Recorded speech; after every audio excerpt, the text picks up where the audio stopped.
It's Ham Nation time again, and tonight we're talking all about the youth. We're going to talk about the Intrepid DX Club and their essay contest. We're going to have Neal Rapp and a couple of really incredible youth ham radio operators on to talk about Virtual YOTA Day. We're going to have the news of the week from Amateur Radio Newsline, a really interesting solar update from Dr. T. Gordon's here, Bob's here, Amanda's here, and we're going to say so long to a great American, Charlie Daniels. So pull up a stool. Ham Nation's coming on right now. Ham Nation is brought to you from LastPass Studios. You're focused on security, but are your employees? LastPass can ensure that they are by making access and authentication seamless, whether they're working in the office or remote. Visit lastpass.com/twit to learn more. Podcasts you love. From people you trust. This is TWiT.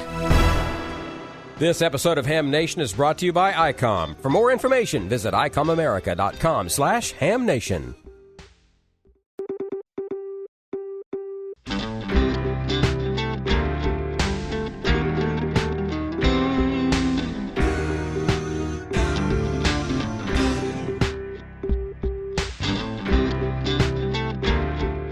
This is Ham Nation, episode 461 for July 8th, 2020. Intrepid DX and Virtual YOTA activities. Hello, everybody. It's Bob Heil, and we're talking to you from our Belleville studio, Belleville, Illinois. And we have a wonderful show tonight. This is a very meaningful show. Don is here. Don, are you doing well? I am doing well. I'm doing very well. We're getting ready to head up to Cincinnati over the weekend for a wedding of a fairly prominent ham who actually we'll speak with him a little bit later on tonight. And I know that Charlie Daniels used Heil microphones, and you and Charlie were very close. And of course, we lost Charlie a couple of days ago, so we're wearing our hats in memory of and in solidarity with a great American, Charlie Daniels, who has gone on to his great reward. Charlie was a good friend of mine. I'll come back to that. Neal is here with some special guests tonight, too. Neal, how are you doing? I'm doing fine, Bob. It's been a busy week, but we're here. I bet. Yeah. I bet. And we're trying to prepare for the arrival of the Wilbanks. Going to be a big time wedding. And you have Emma with you and Case. I look forward to you talking about them because this is real special, our YOTA winners. And I want to hear about it. And that's what we're going to do in just a little. We also have Paul with us, N6PSE. Paul, how are you doing? Good evening. I'm doing terrific. Thank you. Glad to be with you. We're going to get into your wonderful thing at the Intrepid group real soon. But, I want to say a couple of words about Charlie. He was a great friend of Sarah and I's and the company for over 10 or 11 years. He used all of our microphones on the stage. He wouldn't allow anything else. We were very blessed. But, of course, they did perform. And one of the shows that we did, he had his one of his office gals there. He looked at me and he said, "Hey, size him up." And I didn't quite know what he meant. Well, what he meant was this. I have a lot of things from a lot of artists, but nothing like this. He had this hat special made and engraved to me from Charlie Daniels. And of course, every time we would go to a Charlie show, and there were many, I had to wear the hat. Of course I did. And so we're going to miss him so much. He was a great American. He's the only artist out of all the hundreds, if it's not over 1,000 shows we did, that right in the middle of the show, he called for all the house lights up. He invited everybody to stand and remove cover and pledge allegiance to the flag, which was always on his stage. That was part of the stage setting. But then he told everybody what he was going to do. And he said, if none of you want to stay for this, there is a back exit. In all the shows, I never saw anybody leave. And at the end of the whole presentation of that, and the band played Star Spangled Banner, he sat on a stool by himself, one little spotlight, and sang Amazing Grace. And it was really touching. But he was a great American and a wonderful, wonderful musician. So I have to say hats off to Charlie. He was really, really something, and we're going to miss him. The whole country's going to miss Charlie. Well, somebody that we have to bring on board, by the way, I want to let you know that somewhere down the line, it looks like maybe in about 30 minutes, you're going to hear from Gordo. He's got some really cool shots tonight. We're going to do that. And George is going to be here with little Icom things. But first, we're going to go out to the West Coast and talk to Paul, N6PSE. Hi, Paul. How are you doing? Good evening, Bob. I'm doing very well tonight. Thank you. Very glad to be with you. All this craziness that we have, but ham radio keeps us from going crazy, I guess. But you're a part of the Intrepid DX group, and I really appreciate you being here because, you know, we hear about DXpeditions and what you guys do, but yours is kind of special.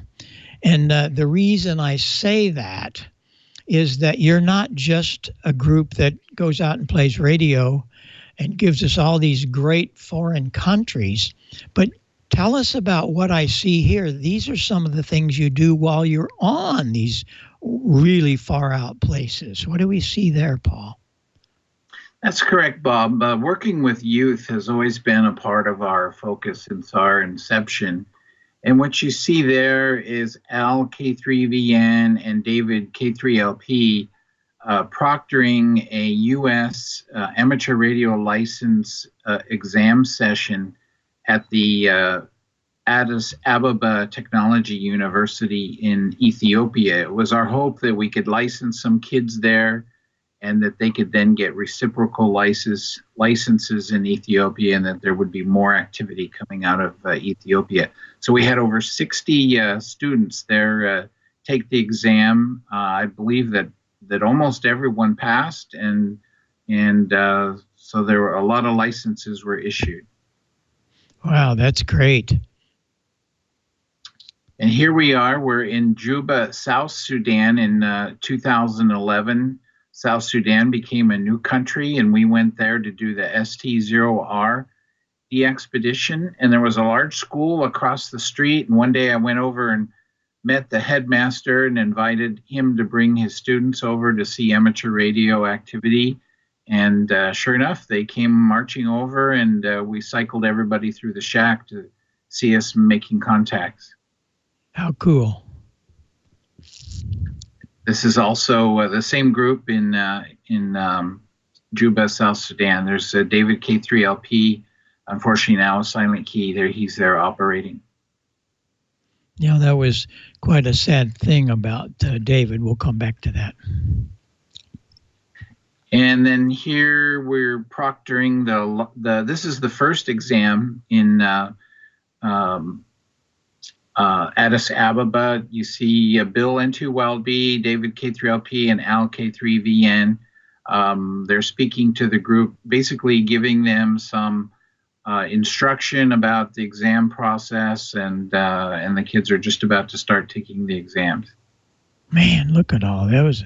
This is just amazing to me that you can do. There was a lot of interest in amateur radio there. They have a really nice club station there at the university in Addis Ababa. There I am right in the middle, proctoring the exam. Everybody's got their head down, and they're taking their test. This is serious stuff for them.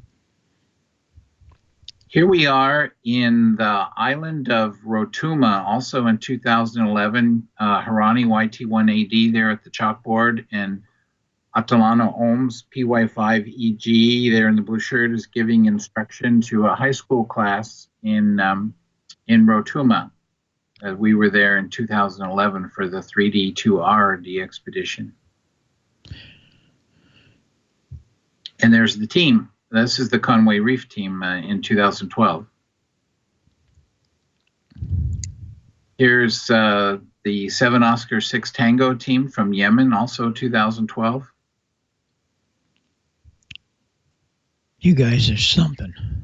And here's our small group. We operated from the club station there, ET3AA, for about 9 days in Ethiopia. So that's our team.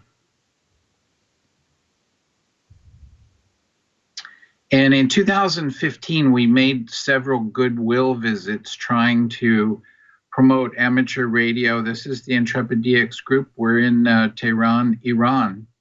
And we met with the licensing authority there and answered a lot of questions. And ultimately, we came away with permission that we could get a license if we decided to follow up on that. Oh, that was great. And in 2016, we activated South Sandwich as VP8STI and South Georgia as VP8SGI. Yeah, that was a biggie for all of us up here to work. And in 2015, we were invited to join with Zorro. I was his co-leader, operating from Asmara, Eritrea, as Echo 30 Fox Bravo. That was the first time Eritrea had been on the air in quite a while. That's kind of your mantra, because you go to these places that people haven't gone. Yeah, here's the team in Southern Sudan in 2011. We were there for 21 days and made over 121,000 contacts. My gosh. That was a brand new country, so everybody needed it.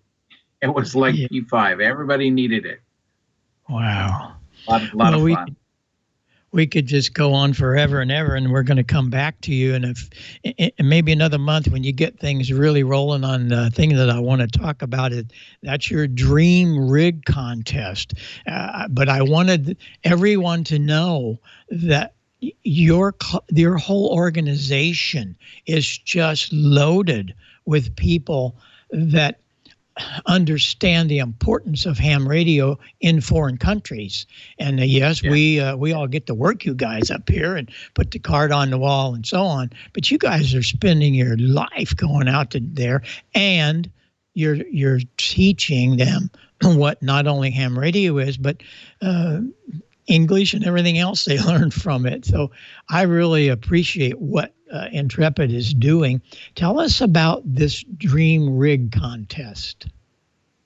Yeah, with the COVID-19 pandemic, we've sort of been sidelined in doing some of the DXpeditions that we had planned to do. It's pretty much impossible to travel anywhere now. So we thought, what can we do while we're sitting on the bench? What can we do to help youth, to promote amateur radio to the young people? And so I came up with this idea for a Dream Rig essay contest.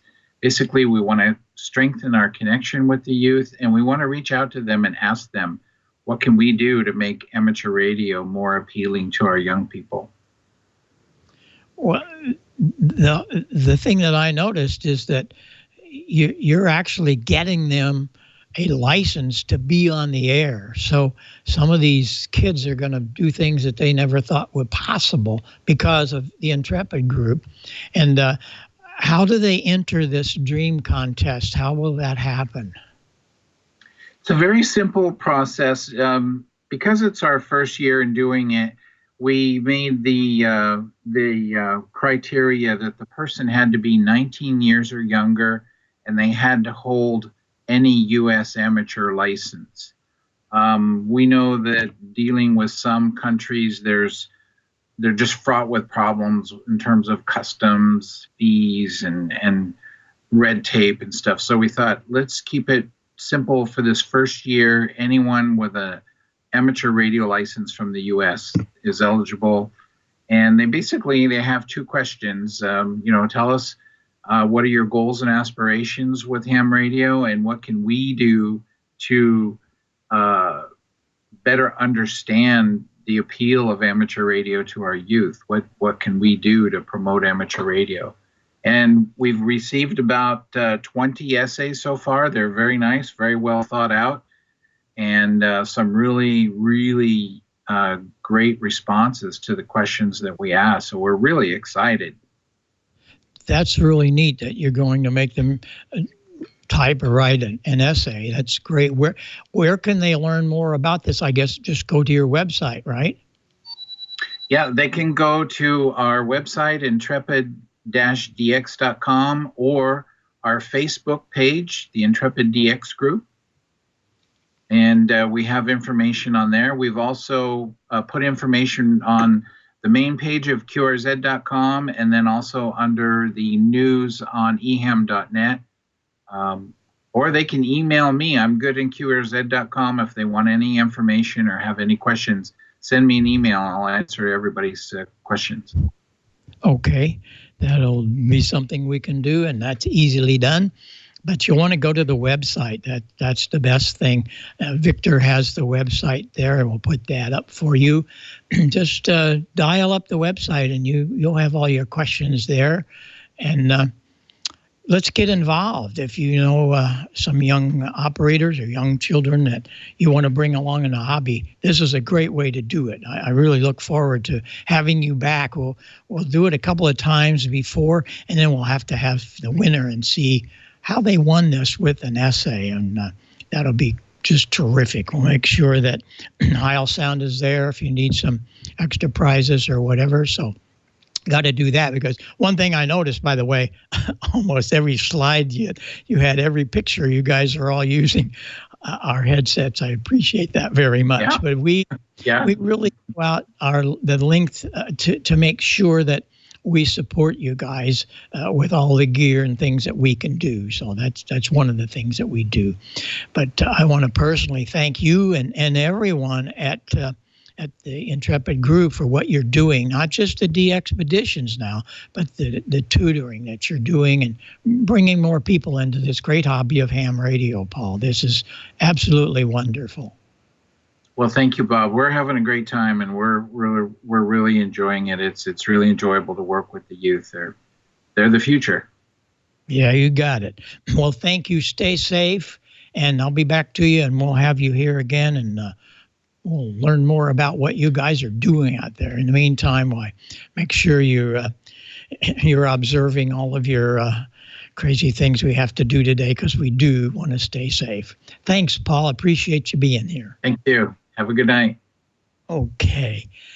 I wanted to, before I get down to Don, I want to do one other thing too. We're really slammed on the wall about this. I talked to some of his staff yesterday, and we're all like, you'll notice the microphone that he has. We built that custom for him. It's the American flag, because I don't know of anyone, person that's more into the country and America and our founding than Charlie Daniels was. So we built him a PR-35. I have another one here, and I thought I had it tonight, but it's up at the shop. I'll have to bring it next time and show it to you. But one of the other things in closing, I'll let you, we talked about this briefly, but one of the shows after that, he had one of his gals find me a hat, and they had a custom built for me, and it's a really big prized possession of mine, and I get a lot of things from my groups, but this is it. And I got guitars and all this, but this is kind of special, and it says to Bob Heil from Charlie Daniels, and it's one of the very, very wonderful things that I have that I cherish, and it was not a cheap thing for him to do, but I thought I would wear that tonight in honor of Charlie, and we all can give our blessings to he and his family and all of his musicians. It was special to me. So enough of all my rambling from this. I really appreciated Paul being on. That's quite a thing. You want to look this up, Intrepid. Look, check them out. We want to stay in touch with this rig contest. That'd be really great. So, Don, I appreciate you wearing your hat tonight. Yeah, I think Charlie would approve of the band. It's just a cheap straw, but I think Charlie would approve of the band. You know, he was very, very active on Twitter, and I used to look forward to his tweets. He just had a way with words and didn't mince words at all.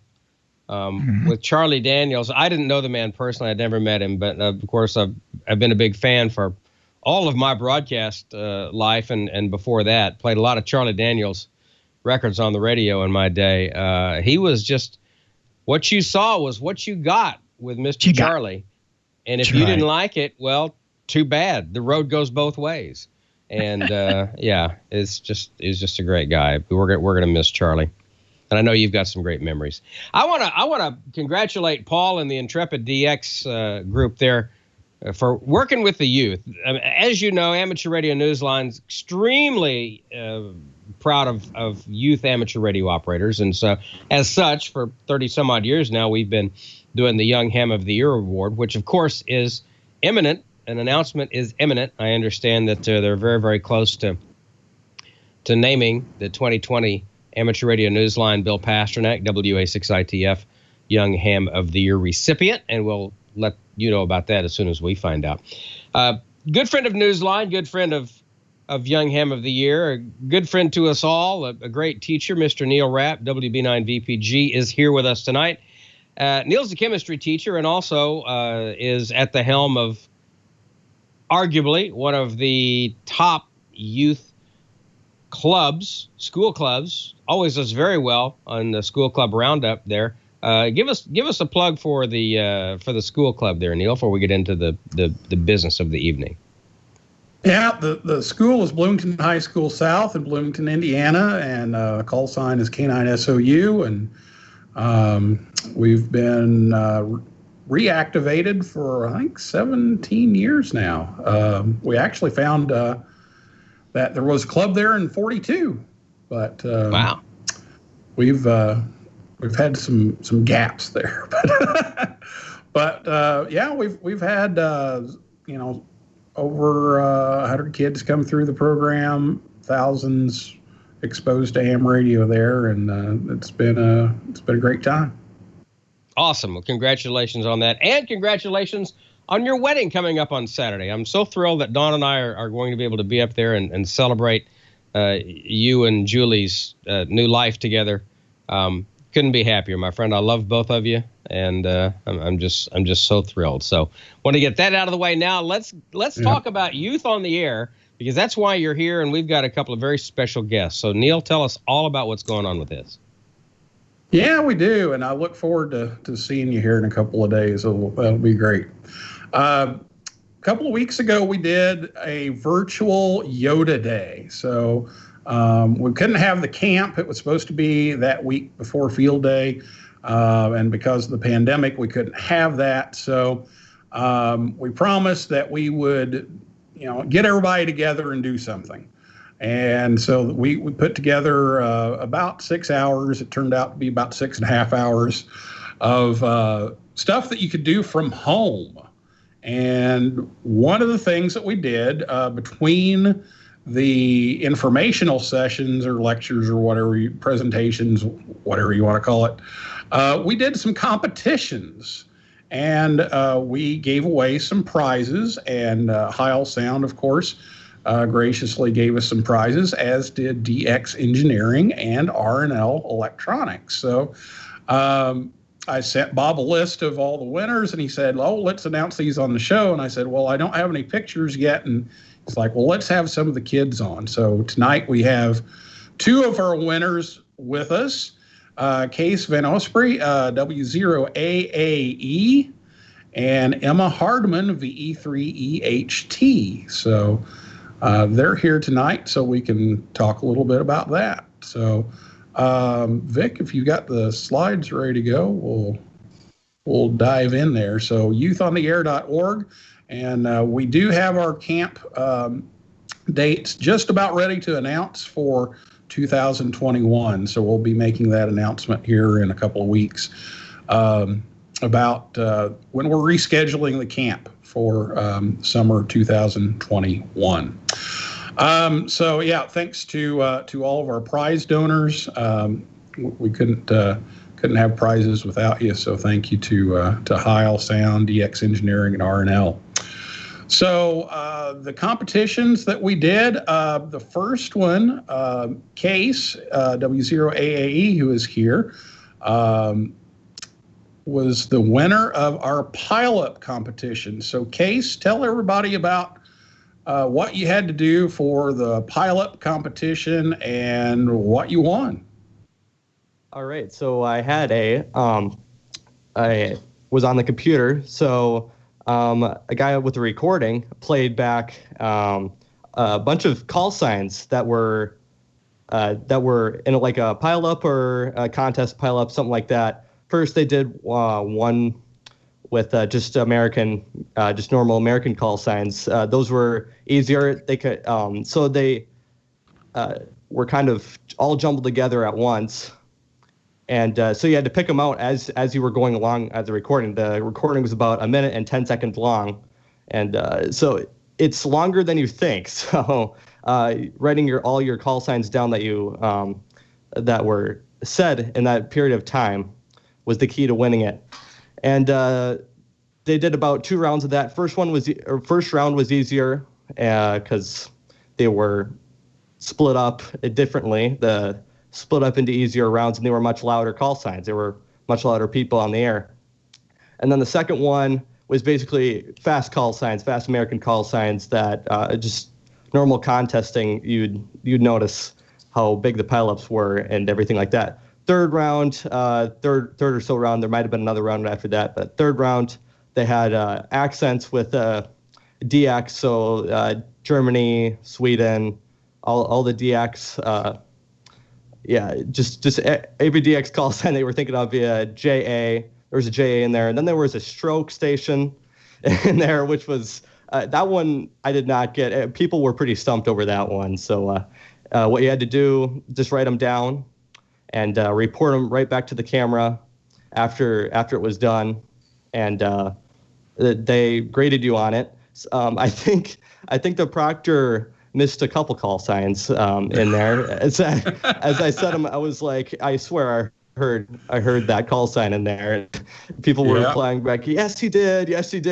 He was right, and everything like that. But that was good. And then, it was great prize. I love the prize. Heil, Mr. Heil, thank you for the prize. I love it so much. It goes well with my 7300 and everything. So a lot of fun.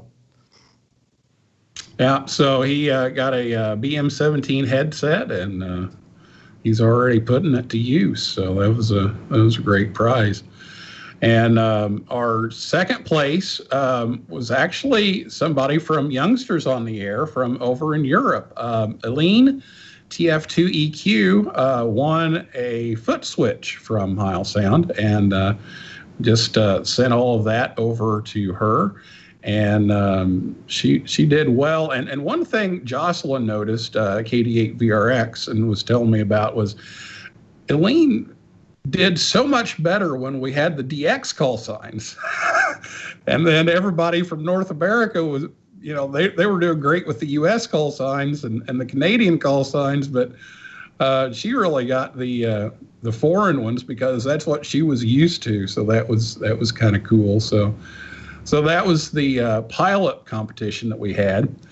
The next competition we did was a virtual fox hunt. And so what they did was they would use an online receiver and Sterling N0SSC taught them how to use this TDOA technology that's built in to track down transmitters. And so we had the Cat in the Hat guy, K0NEB, Joe Eisenberg, as our mystery station, and we had him transmit part of a Newsline report, and everybody was tracking down where that was coming from. So Eileen won that, and she got one of those headsets as well. And Michael, W3MLJ, got a Heil Sound t-shirt, and Cassandra, K1GTC got an RNL hat, and that is not Cassandra there, by the way. That is Sparky, and Sparky is the dog of the McElroy family, which I think you saw Audrey in the picture before there. She said Sparky wanted to wear the hat, so there's Sparky. So there we go. And then the last competition we did was called Collect the Numbers, and Michael W3MLJ won a Heil Sound HS2 push talk trigger, which is my favorite. I like that better than the foot switch, but that's just me. And then Emma, who is with us tonight, VE3EHT, got the Heil Sound t-shirt for the Collect the Numbers competition. So Emma, tell us about the competition and what you had to do and how you went about it and everything about the Collect the Numbers. Okay, so basically we used a web SDR, so we didn't need to actually use a radio, and we went around hunting for different call signs. So our goal was to collect a call sign that had a 0 to a 9 in it. So we needed a total of 10. And then whoever could collect the most won. And it was a new experience for me. I've never used a web SDR, but it was fun to try to skim through the frequencies and adjust things because it's a completely new program for me. Just figuring it out, especially when you're on air with a bunch of other folks. It was stressful, but it was a lot of fun to go through. And also then you get to hear people's conversations without having to do too much of the work yourself. So what were do you remember what some of the locations were that you had? Did you have any DX, or were they all US and Canada? Do you remember? I had a couple US, I believe. Honestly, it's been a couple weeks. I couldn't tell you. Sure. Yeah, but Emma did well and was able to collect several of those numbers before the time ran out. So, Emma, we look forward to seeing you at camp next summer, and thanks for being involved in the virtual day. Then we had a couple of door prizes. We gave away some DX Engineering gift certificates that they provided for us. And Michael, W3MLJ, won the one from the YOTA campers that were online, and I understand he's already bought a microphone and a foot switch, I believe is what he said, with that. And then Charles, AA4LS, was on YouTube. He wasn't a camper this time. Charles has helped us out with YOTA month in December, and I'm sure he'll be back in there again, but I think he had some conflicts for the camp this year, but maybe we'll get him at some point. But anyway, he was watching on YouTube and playing along at home, and so he won our viewer prize. So he got a $100 gift certificate as well to DX Engineering. So thanks to DX Engineering for doing that. And then we surprised everybody, and we said we were giving away a grand prize, but I don't think people quite expected the grand prize to be that kind of a grand prize. So everybody kind of had a funny look on the face when I pulled an Icom 7300 out. And R&L Electronics graciously gave us the Icom IC 7300 to give away to one of our campers. And Peter, N6PSE up in Michigan, was our winner. And he is a technician class, so now everybody told him that was in the chat that said, you don't have any excuse, you have to upgrade now. So he's been working on that. We invited Peter to be with us tonight, and his father, who's also a ham, was having surgery today, and so they send along their best, and we wish Peter's dad a speedy recovery.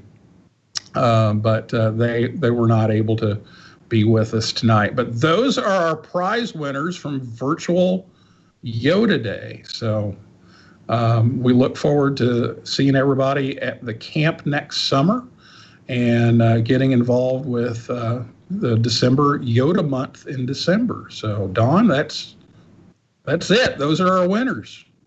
Congratulations, Case and Emma and everybody else. This is awesome. I got to tell you, and congratulations to you and everybody else that worked on this, Neal, because you guys went, I mean, you had a great in-person event planned, and then all of a sudden COVID comes along and throws all that under the train, and it gets crushed, of course, as the COVID train rolls along. And to be able to put all this back together in a virtual arena like this is just, man, my hat's off to you. That took a whole lot of work, and you are to be congratulated. Absolutely, everybody involved with this is to be congratulated. Yeah, we had a great team. Everybody, split up and did their part. Jocelyn ran one of the competitions. Sterling N0SSC ran one of the competitions and taught everybody the virtual fox hunt stuff. Sam Rose, KC2LRC, did the collect the numbers competition and some of the web SDR stuff. And then Audrey McElroy just knocked it out of the park at the very beginning with a medium altitude balloon launch that she did just for that day. She filmed it the Saturday before and did the whole thing. And then she was around to answer questions, and we talked about where it went, and it was just a fabulous presentation. So if you get a chance, get on our YouTube channel, Youth on the Air, and take a look at the whole thing. But definitely Audrey's presentation to start with was just fabulous. And then Marty NN1C and Bryant, KG5HVO, talked all about contesting and gave some really great tips on how to get started into contesting. And then Ruth Willett, KM4LAO, talked about some of the history of satellites. And all the presentations were just fabulous. I put it all together. They did the work. So hats off to them. And we're glad that we could do something. We would rather have done the camp, but this will do for now. So hopefully next summer we'll be ready to go. Yeah, I certainly hope so. And, I'm just honored and thrilled to be able to present the Young Ham of the Year award every year for the late Bill Pasternak, who brought me into this literally weeks after I got my license. They're like, hey, you need to be part of this. And I'm like, oh, okay, what do I do? So to have been a part of Amateur Radio Newsline for now, 25 years of my 25-year amateur radio stint is pretty amazing. But I say it every year. I get up on stage at the Huntsville Hamfest, which sadly we won't be able to do this year. But you only hear in the news about the bad apples, the bad actors of the youth. And let me tell you something. There's a heck of a lot more good kids, great kids, kids that don't get in trouble, kids that are respectful, kids that are brilliant, kids that are smart. And those are the ones that are going to be running the world. And I say it every year that if these kids in amateur radio are an example of who's going to be running the world when we're gone, we're fine. I think that Absolutely. We are fine. Just, ignore the bad news and concentrate on the good news and just nurture everybody, love everyone, and just do what you can for youth and bring a kid to a ham fest, bring a kid to field day, set up a radio in the park one day, not because it's field day or because your club's doing it, just do it. And put a sign up. Say, hey, you want to learn about ham radio? Want to learn how to talk to the world? Yeah. I mean, you got a social distance now, but I'm saying there's a lot of ways to get kids involved in amateur radio. And by the way, I'm with you on these triggers. These are the best things since sliced bread. Oh, they are. Bob hit a home run with this. They absolutely are. And I'll tell you, you've got two of those kids right here online with us tonight, Case and Emma. We're proud of them, and I know Emma's been on the show before. And Case, I'll give a little sneak peek here. Case actually wrote the column for National Contest Journal for the next one coming out, and just submitted that a couple of days ago, and he wrote a very nice article about a contest that he created with some of his friends. So that's coming up in the National Contest Journal here in the next issue. Very good. We have Amanda out in Colorado wants to come on and ask some questions. K1DDN. There you are. You're looking lovely as always. Well, thank you. Not as lovely as our two youths, though. Boy, do they bring a lot to the ham radio spirit. I have to say that. So, Case and Emma, thank you so much for joining us this evening. I did already have a couple questions from the chat room that I wanted to address. Emma, we'll start with you, ladies first. So, everyone wants to know what license you hold. So in Canada, we have the two. We have kind of our more basic level, and then we have an advanced. So I only have my more basic first level. I'm working on towards the advanced eventually, but I'm not in too big of a hurry quite yet. That's perfectly fine. Everyone starts here as a technician and moves up. So awesome. And the next thing we had is what got you into ham radio? It was actually my dad. My dad's been a ham for years and years. So when I was growing up, he would bring me to things like Field Day. He would bring me to all the conventions.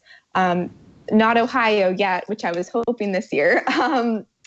But just bringing me around to the different shops, seeing friends. I used to go to radio breakfast every week with him. It just got me interested in the atmosphere and just kind of the whole hobby, building, working.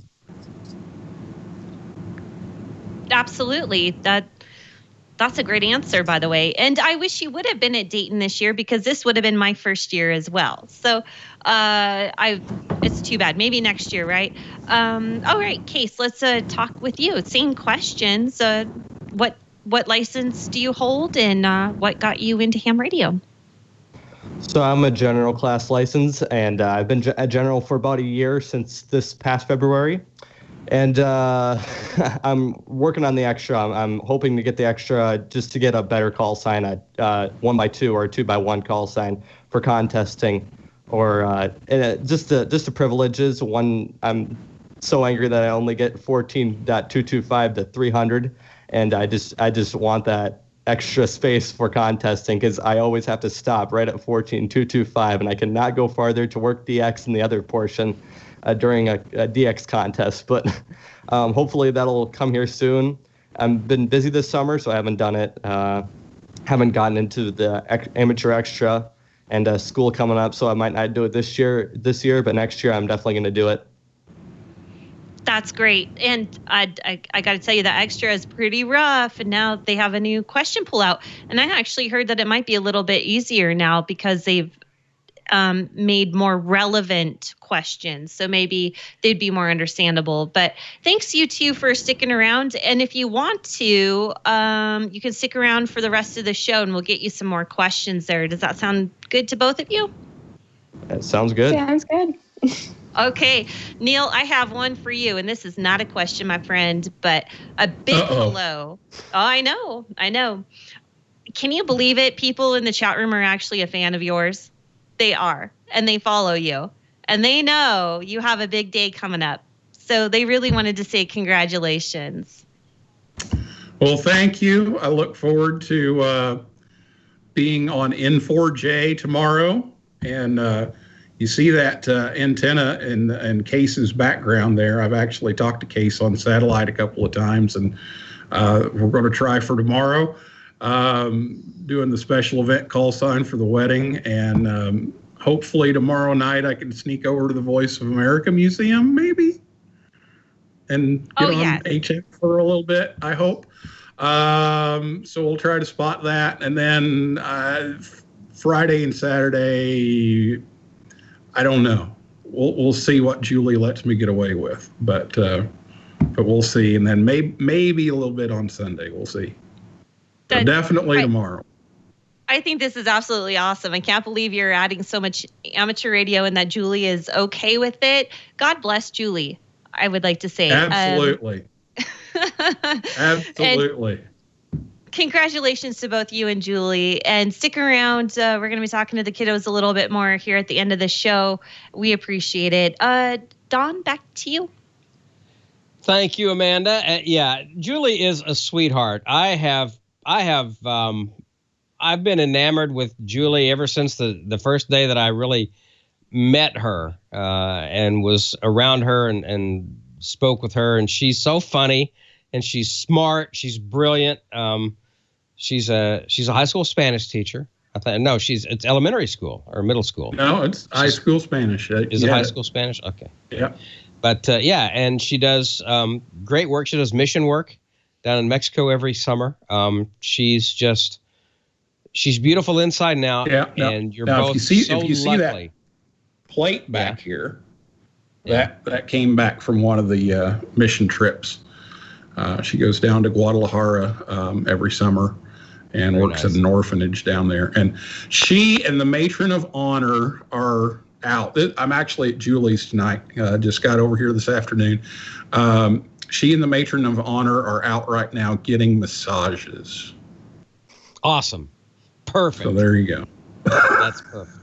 Well, you guys are perfect for each other. I'm so happy that you found each other at this stage in your lives. And my wife and I will have been married 36 years in September.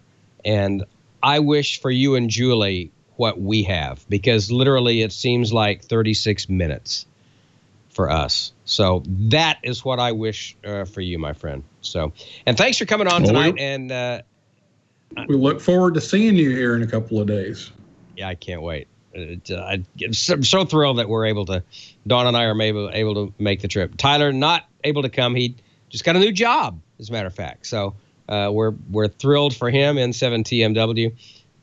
He hasn't done much ham radio stuff because he's been too busy with school and work and everything else that he does. But we're proud of him. We're proud of you, and we're proud of Julie, and we're proud of Emma, and we're proud of Case. We're proud of everybody. We're just ate up with the proud around here.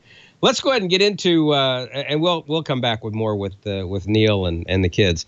But first, let's get into the news of the week from Amateur Radio Newsline. From Amateur Radio Newsline Report, number 2,227. These are the Ham Nation headlines for Wednesday, July 8th, 2020. What happens when a good idea for an activation just keeps growing and growing? Undeterred by COVID-19, that's what's happening in Europe among soda enthusiasts.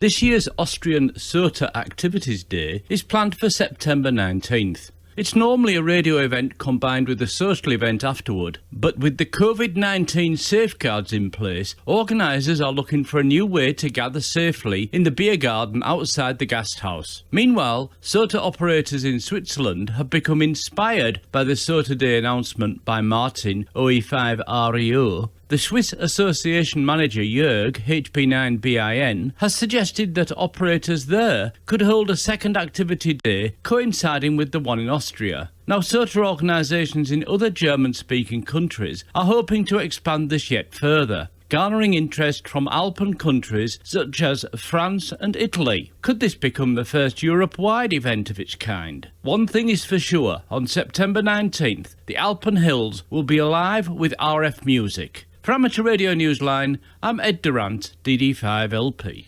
A ham station that doubled as an educational exhibit at a NASA facility is looking for a new home.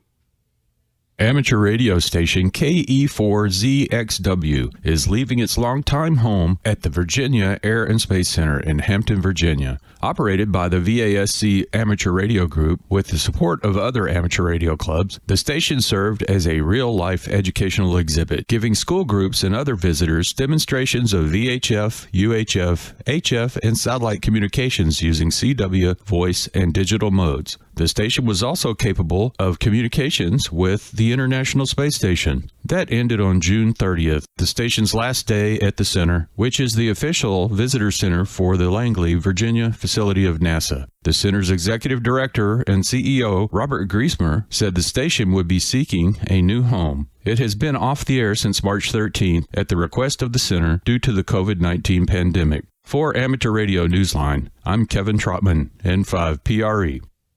It's time once again for the Intrepid DX Group's annual Youth Essay Contest. Newsline anchor Stephen Kinford, N8WB, has the details. If you want to know how to attract more young hams to amateur radio, you have to ask the experts. The experts in this case are young people themselves. That's the rationale behind a youth essay contest launched by the Intrepid DX Group. Organizers are asking U.S. licensees aged 19 or younger to write a 2-page essay about their personal ham radio goals and their thoughts on attracting more young amateurs. Author of the best essay will receive an Icom IC 7300. Deadline for entries is July 31st, and winners will be announced on the DX Group's website and Facebook page on August 10th. Entries should be sent in text format or as an MS Word attachment to intrepiddxgroup@gmail.com. A final note, longtime Newsline contributor Don Carlson, KQ6FM, passed away Friday, June 21st of pancreatic cancer. Besides being one of the voices of Newsline, Don was a broadcaster and voiceover pro.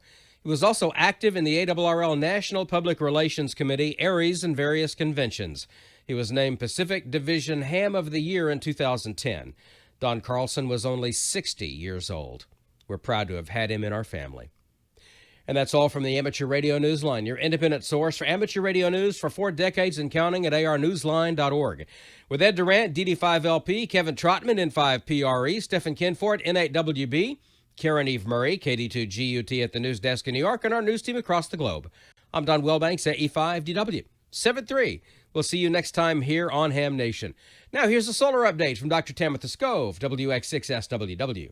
Space weather this week is a bit of hit and miss. As we switch to our front side sun, you can see we have had a finger-like coronal hole that's been rotating in through the Earth strike zone. It's been sending us a bit of fast wind and keeping us at disturbed conditions with the possibility of aurora. But it's pretty fleeting. It's not going to last all that long before things are quieting back down. Now, on top of that, we also have had some bright regions rotate into Earth view. This is including a new region. This is region 2766. It is a sunspot, but it's an old cycle sunspot. These are the death throes of solar cycle 24. So we've been watching it very carefully. And as this region has been emerging, it actually helped to launch a filament kind of in the northwest quadrant. And so we launched another solar storm, but it is not Earth directed, thankfully, so we are in the clear. Now, as we switch to our far side sun, this is stereo A's view, and it's looking at the sun pretty much from the side. You can see those bright regions as they rotate into Earth view. They've been kind of firing off some mini solar storms here and there, including when you watch region 2766 kind of emerge in the middle of this, you can actually see a poof, and you can see that filament eruption, that big solar storm that launched that wasn't Earth directed. The sad thing, though, is that when you look past these regions, there's really not much going on. The sun looks pretty quiet. So once these regions rotate in through the Earth strike zone, then things will settle down and it may go back to quiet. And although we haven't had many views of aurora from solar storms as of late, we still have had some gorgeous views of noctilucent clouds and of comet Neowise, like this view from Austria. And it was seen in Hungary. We saw views in Spain and down in Greece. And we've had some gorgeous noctilucent clouds as well, like these in the Netherlands. And also, the noctilucent cloud views have been all over Washington over the past week or so. And if you want to catch the comet Neowise, there is still time. So if you want to do it and you're in the northern hemisphere, you need to look to the east-northeast skies just before sunrise, and you'll find the comet between the horizon and just below the star Capella. For more details on this week's space weather, including more details on that old cycle sunspot and that solar storm launch, come check out my channel or see me at spaceweatherwoman.com. Make sure you follow Dr. T on Twitter at Tamitha Skov, and of course check her out at spaceweatherwoman.com for a whole lot more of what you just saw right there. She's a great follow on Twitter. We've got stuff from Gordon West. We've got more chat room questions with Amanda. That's all coming up next right after this word from Icom. Get out and be active with Icom's new IC705 and its optional multifunction backpack. The IC705 is your perfect QRP companion as you have base station features and functionality at the tips of your fingers and a portable package covering HF 6 meters, 2 meters, and 70 centimeters. This compact rig weighs in at 1 kilo, or just over 2 pounds, with RF direct sampling for most of the HF band and IF sampling for frequencies above 25 megahertz. 5-watt battery operation with BP272, or 10 watts with a 13.8 volt DC supply. Modes include single sideband, CW, AM, FM, as well as full D-Star functions. A large 4.3-inch color touchscreen and live band scope with waterfall. Integrated GPS with antenna and GPS logger. Micro SD card for data storage. It comes standard with the HM243 speaker microphone, and it supports QRP and QRP-P operations. The perfect accessory for the IC705 is the LC192 optional backpack with a special compartment for your IC705 and room for accessories for SOTA activations or just a day in the park. Visit IcomAmerica.com/amateur for more information about this and all the great Icom radios. Icom reminds you to register now for QSO Today's groundbreaking Virtual Ham Expo. This expo will be filled with virtual exhibits and guest speakers, all from the convenience of your computer, tablet, or smartphone. Visit QSOTodayHamExpo.com to register. And Icom invites you to enter weekly after each episode of Ham Nation at IcomAmerica.com/HamNation. You could win some great swag prizes like t-shirts and hats. While you're there, learn how you could win in the monthly grand prize drawing for a new radio. For July, that new radio is the Icom ID4100A entry-level D-Star mobile with big rig features. It's a VHF, UHF dual band, one band at a time. It has a new user-friendly interface, built-in GPS, DV fast data mode, terminal mode, access point mode, micro SD card slot for voice and data storage, and there's downloadable Android and iOS apps available. So go to IcomAmerica.com/HamNation after this and each episode and register. Sign up, good luck, and don't forget to follow Icom America Inc. on Facebook and Twitter. All right. Thanks, George. And wow. What do you say we put an Icom in our mobile and go mobile? But you know, many of you say, well, if we go mobile, you got to have a huge antenna for high frequency. Well, 10 meters is 8, 15 is 11 feet, 20 meters is 16 feet, which you could do, well, we'll show you in a minute with a telescopic whip. 40, yeah, that's 32 feet, and 75 meters, 64 feet. Let's take a look and see what it takes to easily go lightweight antennas. These are ham sticks. They come from many different manufacturers. I'm not sure if the word ham stick is an official word for any one of the manufacturers, but they are helically wound in the center with a stainless steel tip. MFJ sells them for a little over $20, and they have the 600-watt model, which will give you a little bit more capabilities. I like the 600 watters. Those are about $40. And the ham sticks are easily to mount on a vehicle, as you can see right there. And if you had just the $20 one and you whack it on a tree, it's not like you've lost a ton of money. So think about ham sticks, one per band, to get you on the air. And they take a 3/8-24 thread. And the ham stick, if you were to look under the cover, has windings. And these windings will load the antenna for the specific band, and you just look at the base and it'll tell you which band you're on. But you know, I just look at the amount of coils and the spacing of the coil, and I can tell you that's one either for 40 meters or 75 meters. Ham sticks are good, although I always have issues with the little tiny Allen screws that always booger out. You can replace those with more hefty duty screws that'll take a slotted screwdriver. And remember, the ham sticks, like many of the HF antennas, take a 3/8-24 thread. Now, Diamond has a 1 per band set of antennas. They take an SO239, with a PL type of mount. And the diamonds are a little bit more expensive, but they will fit on a mount if you got it that terminates to a UHF SO239. So diamond is in there with HF as well, and the diamond even lays down in case you need to get it into the garage. But remember, the diamond takes this special type of mount, not the 3/8-24. Don't even think about using an adapter because you'll lose the antenna immediately. If you see any of these around, this is the Outbacker antenna. Now, this is a little bit different than some of the other ones that are sort of Me Too's. This one comes from Australia. Don Arnold, W6 GPS, brought him into the country. And boy, if you can score an Outbacker antenna, you plug into the band of choice and you are on the air. They even make a 3-way breakdown. Breaks down in 3 pieces. There's a stainless steel whip that's nestled inside one, so you can even put it in a suitcase for when you go mobile. Well, we all know the great Tar Heel antennas. The Tar Heel antennas, they've got the mini, they got the small, they got the very small, they have the medium large, the extra large. Tar Heel has done just a great job. In fact, I just found them also in an MFJ catalog. Anyway, Tar Heel's a great investment, but they do require a little heavier mount, which we'll talk about next week. So Tar Heel antennas, yes, they are great performers.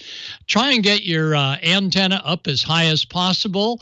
Here it is on a roof rack. And while you may have a little bit of capacitive loading at the base, normally with an antenna tuner, you can overcome that. And the Tar Heels, again, just so well respected. Now, there's a lot of lookalikes to the Tar Heels, so if this is not a Tar Heel, at least it looks like one, or we know where the heritage came from. This is the Yaesu ATAS, automatic tuned antenna system. And when matched with a Yaesu radio, it faithfully goes up and goes down to find the right resonant point. And as you can see on the very bottom there, it doesn't take a huge mount to get that going. And the little teeny stainless steel whip is ultra flexible, so it's not going to get crunched off of your car. And you can even put some of the ATAS antennas on a magnetic mount. And again, next week we'll talk about mounts. But the ATAS is a nice small antenna that does well. This is the Neutronics Hustler antenna. It's got a white loading coil and an adjustable whip. They're a bit smaller if you get the 200 watter, but now you can get the KW one with a big, huge coil. And this one means business. And there's even a tri-band, probably looks like 10, 15, and 20. Don't think it's 40. And it's a good performer as well, getting you on to high frequency. Charlie Gaina says hi to everybody. He's doing a lot of work with the military, and he shares with us some pictures of his high Q antenna. While we haven't seen him on the forefront, he's still there cranking them out. He may even have a new person, a new organization that's going to be working with him for the ham radio antennas. But the high Q antennas, both motorized as well as manual tuning, and you can see the capacity hat on top and then the stainless steel coil, and that's the contactor on the inside of the high Q antenna. Now, we recommend that if you enjoy doing your own coils, to homebrew your own antenna. We see a lot of great homebrew antennas, and many of them are spectacular performers. Some really look weird. This fellow at Dayton a few years ago says, yeah, say hi to my friend George. And George was like 2,000 miles away on 15 meters. So what looks like a kludge actually did quite a nice job on the air. That's Leo, the 6-meter guy. I don't know what antenna he's got there, But I got to say, I sure hope he has some, and I know he does, a lot of backing on the inside of that trunk. There's Peter, and he's looking at a big monster antenna. And those monster antennas, they call the screwdrivers, and sometimes they even call them bug catchers. Homebrew antennas have all sorts of different grounding techniques. Here's another hand that parks by the ocean and works literally the world. There's a lot of coils out there that you can, you don't even have to wind yourself, and these coils will load the antenna down. So this one's probably operating on 40 meters because, my goodness, look how long the shaft is in the coil, and then the stainless steel stinger on the top.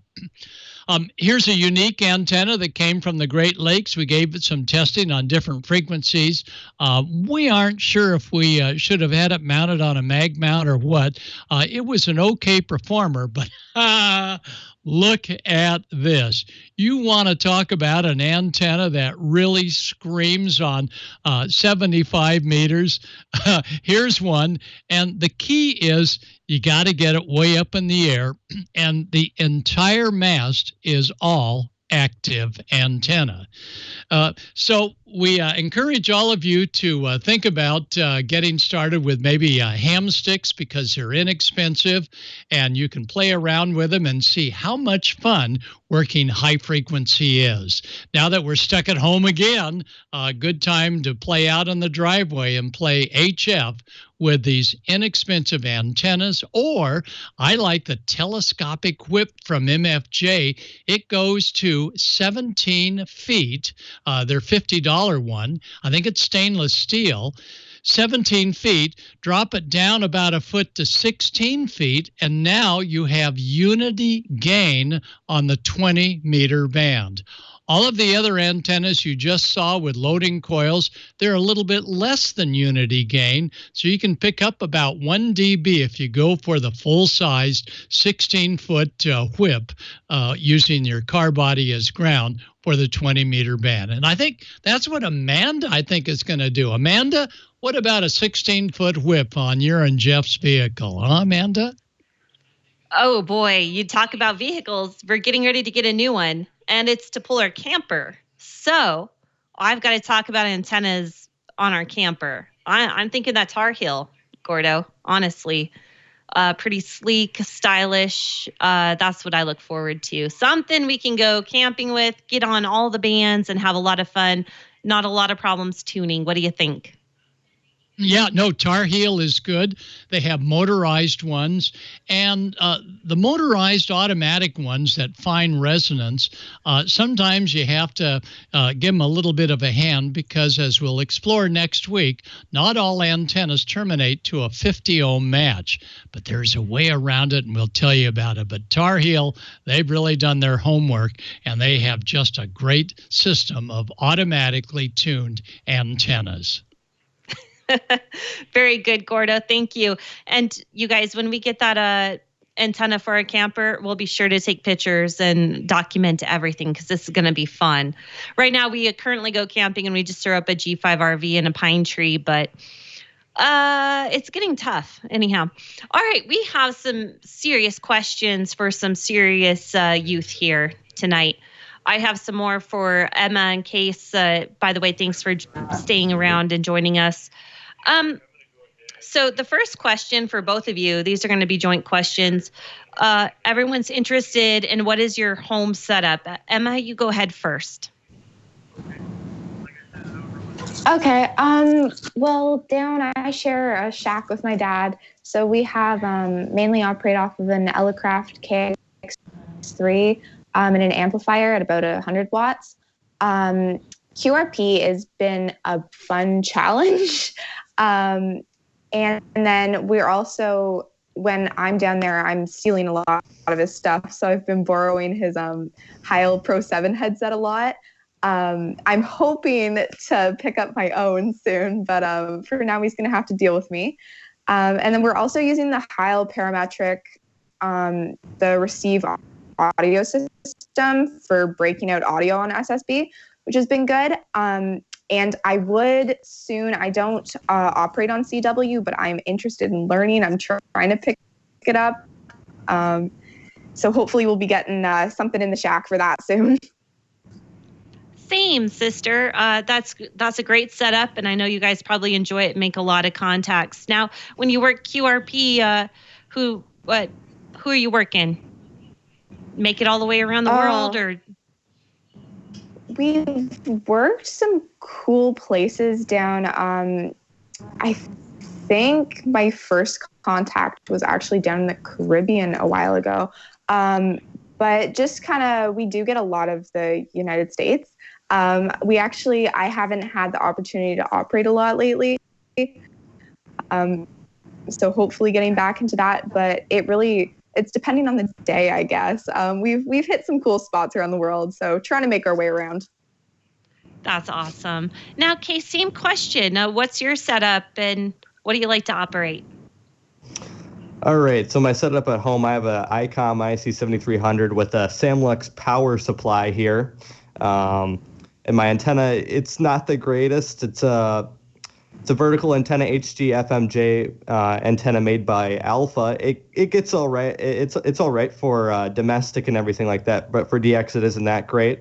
So and my coax is about 35 feet long, so I can barely get it out farther than as far as my deck, and that's about it. So I got 150 feet coax a couple days ago on DX Engineering, and I'm going to put up a couple of wire antennas, maybe wire Yagi here.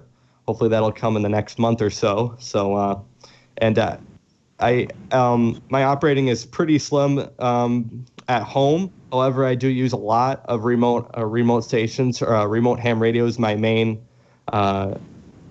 go-to for working DX, and I haven't really worked very much DX from my home station. I've only worked about Slovenia and Spain for my home station, but that's about it. So hopefully these new wire antennas will work well for me and everything.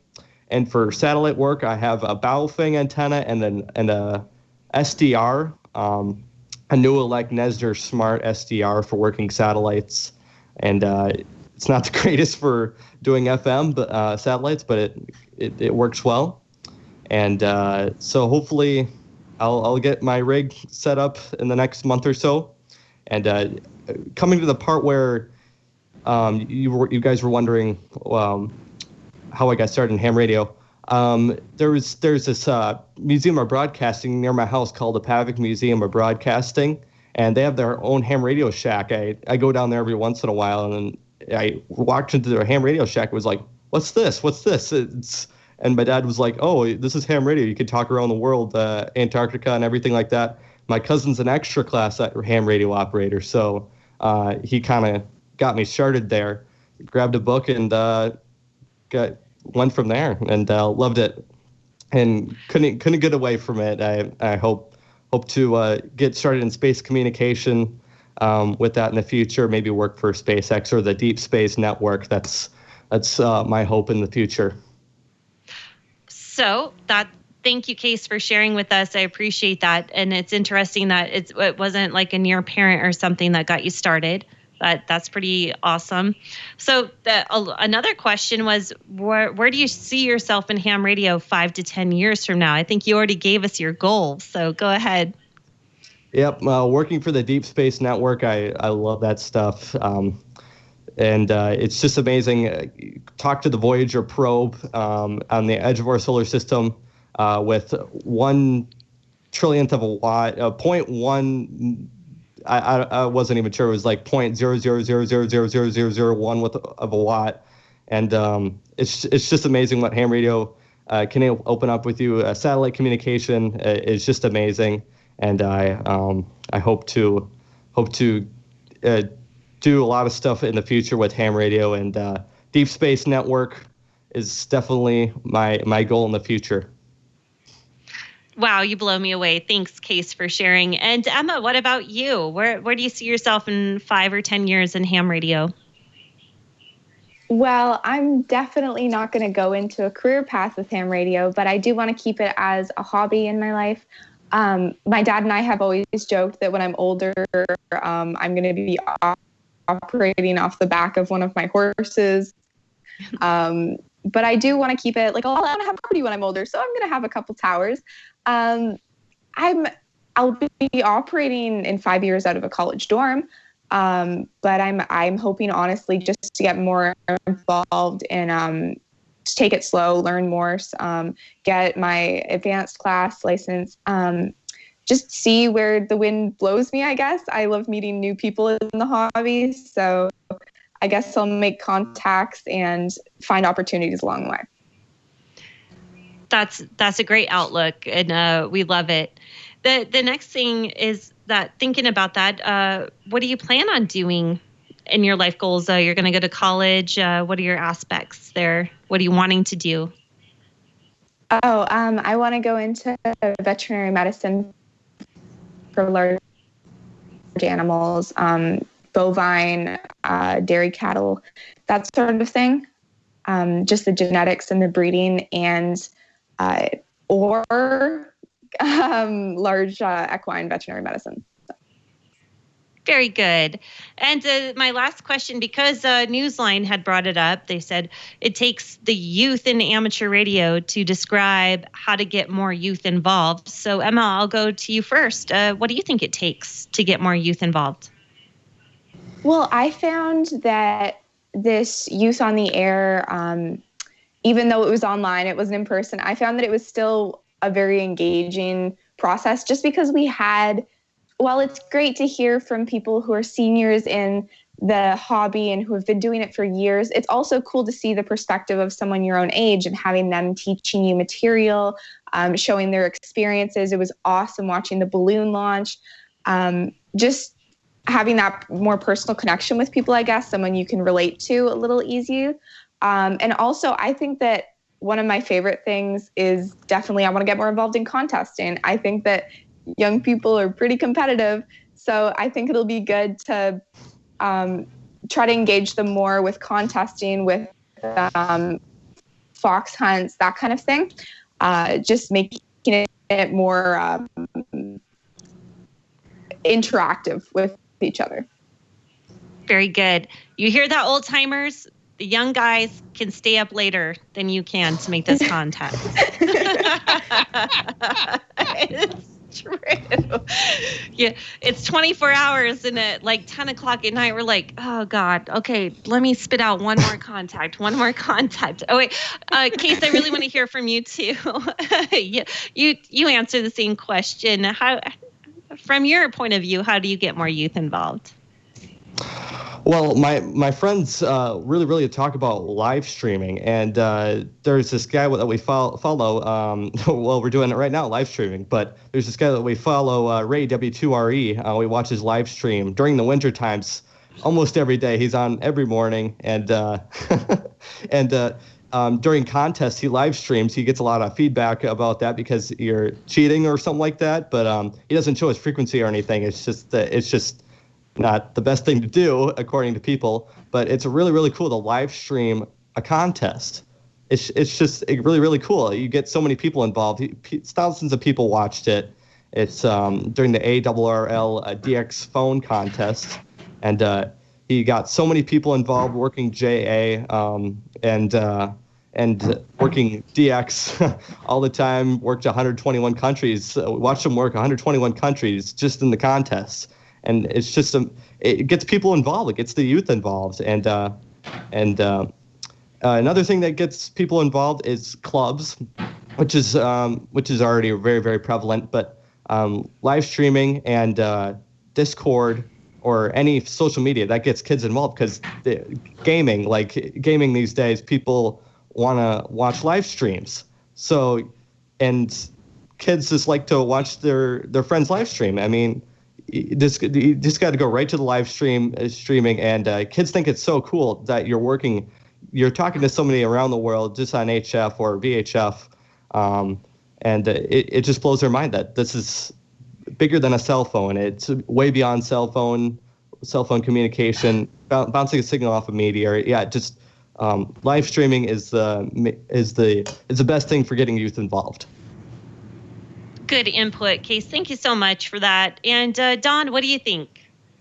You think these guys they're our next generation. They're going to run this amateur radio hobby. I think they should. They're going to run the world. That's what I'm saying. Yeah, no, I know. You know, my son, he's a ham. He doesn't do any operating, very, very little. I think the only person he ever really talks to is me. But every night, he is in his room. It's not a Pro 7, but he's got a headset on, and he's on the live stream with his video games and talking to his friends all over the world. And that's a great hook, because live streaming is where it's at in the gaming community. And man, you got to go to the kids where they live. You got to go where they live to grab their attention. There's a whole lot more than video games out there, and it's real life, and that's the fun thing. Very cool. Hey, Amanda, you're talking about putting an HF antenna on your truck. Here's an added benefit of running HF in your vehicle. When you finally get sick of Yucca Puck the DJ on your local station, you can just turn the HF radio on and go tune to WTWW and listen to the shortwave. And in fact, you can actually listen. You can actually listen to the audio from Ham Nation on WTWW shortwave at 5085 right now. And we thank them for doing that for us. And they're huge friends of this show and huge friends of Amateur Radio Newsline, and just Ted and company do a great job over there. And we want to say thank you to you guys. And hello to all the listeners all over the world listening on 5085 at WTWW. You got to check it out in your car. If you have HF in your car, you should check that out. That's for sure. Gordon, we've had a great show tonight. I know you finally made it on late, but do you have any words of wisdom for our young hams tonight, our youth on the air? I know you do. We need more kids. And I see a cat lady out there. Good for you. And Amanda, great job on the interview. Just a great one, Amanda. So back to you or Amanda. I'll let you two duke it out. Oh, I could duke it out. So I just have to go over some nuts tonight before we wrap it up. By the way, these are open for everyone, anywhere, anyhow, as long as you have the right license privileges. All right. Unfortunately, W7UDI just got a fire call, so I do not believe that there's going to be a 20-meter net tonight. We're also having a wildfire right outside of town here. It's 4 miles west of us, very close to where the Royal Gorge Bridge fire was. That's pretty serious. We hope that BLM gets it taken care of tonight. Otherwise, we'll be called up tomorrow. Okay, nets. Let's go back to that. 14 Charlie for the D-Star net, and we have DMR on 31012, and I do believe Kevin KC7 FPF is running on 7192 thereabouts. So thanks everyone for being here tonight. Some great content, and rest in peace, Charlie Daniels. We all loved you. I grew up with you. My parents listened to you all the time. Okay, Don, over to you. Amanda, great job as always. You're a much better interviewer than I am, and I sit here in awe of your skills. Just absolutely amazing. So thank you for being here tonight.